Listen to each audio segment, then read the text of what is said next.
Episode 2 opens once again in a little bit of a prologue. We follow a day in the life of a professor of mycology, Ibu Ratna, played incredibly by actress Christine Hakim. You may remember from episode 1 that we heard reports of some disturbances in Jakarta, but now we're seeing the reality of those moments back in Jakarta. It's just a quiet day. We can immediately tell we're in the before times because society exists. There's people sitting in restaurants, and she's just having a nice meal by herself when 2 soldiers walk in. Like the Secret Service walking into the place where you're eating lunch, and you're like, I guess we're all going to pay attention to that. They're there for her, Professor Ibu Ratna. They take her in the car. They don't say anything to her, and she's scared. They're not talking to her. She doesn't know where she's going or why. When she gets there, she still is told nothing. It's clear to us, perhaps if you know a little bit about the scientific method, that they're not giving her any information because they want her to come in with no exterior bias of what they think is going on. They're like, we have brought in an expert in the field of mycology. There seems to be an infection of mushrooms, so we're gonna get an expert in here. But we know the stakes are immediately through the roof because they're not telling her anything. And we're living through something we already saw once again, as if it's fresh and new because of the brilliant writing of this episode along with the performances. So we go into the lab, they tell her nothing.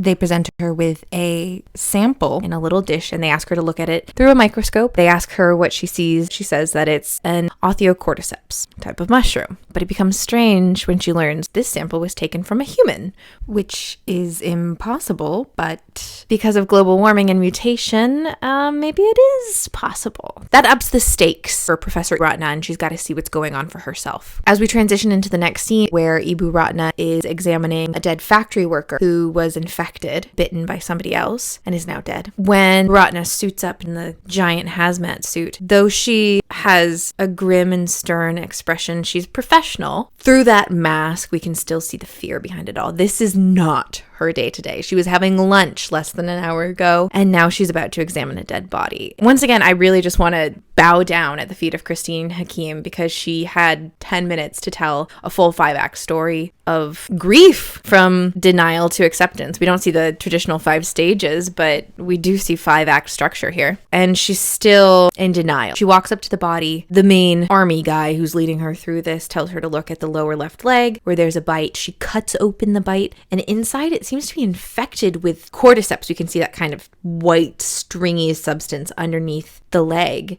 And she asks if the bite came from a human, to which the guy gravely nods. Each step of this is getting worse and worse. It's just confirming her worst fears. It's as if doom is approaching, and she can sense it, and it's inevitable. Perhaps to see if the infection is spread all the way from the foot to the brain, she takes these little forceps, digs them into the throat of the corpse, which immediately just heebie-jeebies you because you can feel it in your own throat as you're watching. She pulls out that like spaghetti squash looking cordyceps with its like tiny little fingers, and she's disgusted. She's like, I'm out.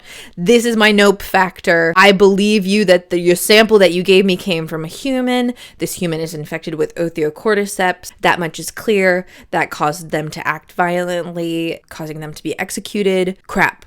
And cut to the next scene. And the next scene is just a one-shot focusing on Ibu Ratna on the couch as she decompresses from what she has just taken in. She's stirring her tea and sipping occasionally. And as she's taken in the devastating image and unwinding from that, she needs to get to the bottom of this. So she asks about the woman whose corpse she just examined and finds out that she was bit by somebody else and that she in turn bit 3 others who were kept in watch, eventually became threatening and feral and aggressive because of their behavior, had to be executed. So we know it spreads quickly. And on top of those 3 who were infected, there were other workers who were then missing from the factory. Several others, I think at least 7. And the person who bit the original corpse factory worker is also missing. Patient 0, some might say. And it's at this information, when she realizes how many infected are out there and how quickly it spreads, that Ibu Ratna stops with her tea, sets it down on the table.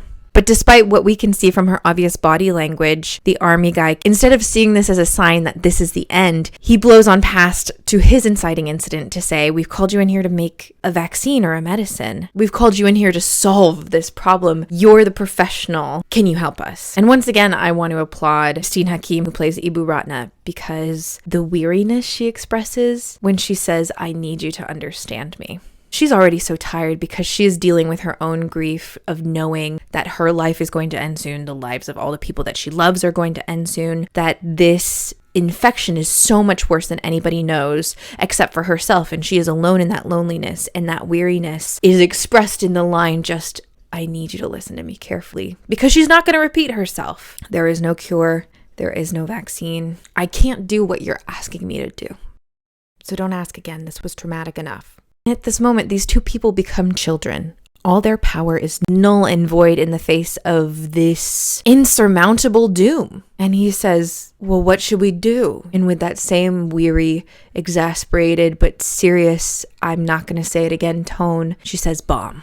You need to bomb this city so that you can save the rest of everybody else. And as she's saying it, we can see the grief and the desperation and the fear in her voice, and the fear for herself and her family. And at the same time, we're in awe of her courage to say these things and to sacrifice herself and say what needs to be done. But it's just devastating. This moment is perfect. And I particularly love the comparison of, as soon as this infection is here, the necessity for brutality is immediate. There's no time to think about being empathetic and caring for each other or potentially saving those who might be infected. No. As we can see from the amount of amputees extant in the apocalypse, you either cut off the limb or you don't survive. And this opening scene sets us up to understand that perfectly. Once again, thank you, Christine Hakim, and thank you to the writers and directors and creators of The Last of Us for poetic cinema.